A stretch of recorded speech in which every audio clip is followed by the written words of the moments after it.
oyene owu podio umami ojo no wan wo wure la je wonu do ya gbin yen beni meje me he mo ni ere me na gbin na my social media na me be ni ya tie me wese ugbe se uwo na se oni mami ni we o mo ni tie me ni do de ba yen o mo ni tie me ni do gbin na ni. You understand? You know this are not girls, you know this are you they look for tons of money. You look for tons of where we got 20 or rekiale ya here. Ekialo respect masero on a party Switzerland on a yare ya bay. We no ye ro any one beggar. Mamba wo ya igbelu koko a different spam. Amen no lajan we kyokbia. Different one, different spam. Who do beggar Odoga me different color. Got 12 years can e Sarah. Me age Sarah ni na 40 years. I'm not beg Sarah or 20. No we ti body. Ogbera I work better 40 years in. That is again no say 26 or 27. I beg no give me the care your man here. But on you win the care. We care oh maybe no ya calo and if you spend on your business pay you go zero. And they want to also with 5 euro. Ya calo Las Palmas, Lerida, Musia, Valencia, all those places near Wayeni 5 euro. Where do time me where who 5 euro ne? Okpelogi la dia win 100 euro ne because it's paying wa winning. How no wa winning in the name of say where away ya wa 100 euro ne. But so 200 euro. No one ya wa direct ni egbe yo.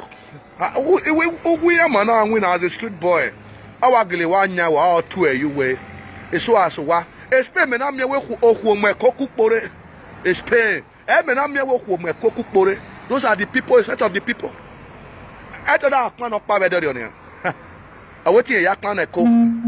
Because we are able ye gi ya ge de omo yeri eko. Able expendable saragi ya ge de omo yeri eko. Because why he that when we wa sameladia una so we do here we na wa pop area wa pop area seraga we pop area ga two now where do believe we aron pa do take you serious ugbeke gbo na ya wa do believe we Monica gbeke gbo otun ro no wa re we bo no keke no be bi opa no ya degbe yo kamene wo wa o ma segbe ona wa bi le kan to ari ebe ne ebe mare o dagma mame now we believe we Monica see your yegbe I that's when time for we to ask you people no egbe one wa gi wa de webu ma woni ma nne ya we deri ya je wo nie ni ma so arobi ya we be ni ma je ma lele you can cause even we cheating no we may I will test it in the name of say we what type we dey ni aya gbelu egbe ya. But all it can you like one row. When the Frank Victor, na me want your show by yourself, by myself. You go know who be man. We are doing.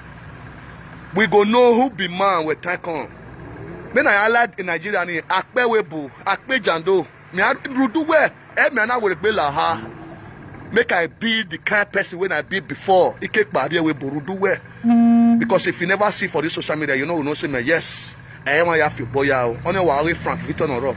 But my people, time for we to let those idiot prostitutes no respect. We don't disturb people with million. Time for we to let them know their portion.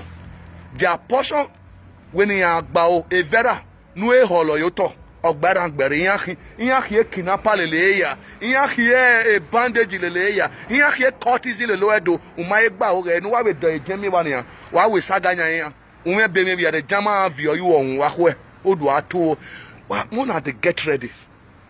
By the time we focus on you people, the ancestors will give you a red card. As they give you a leader who not seen a red card, and I'm aware of the view who yegbe. Heaven in my belief was no die there, but he ain't a comedy. But man we comedy wa nigelemi go where he go who.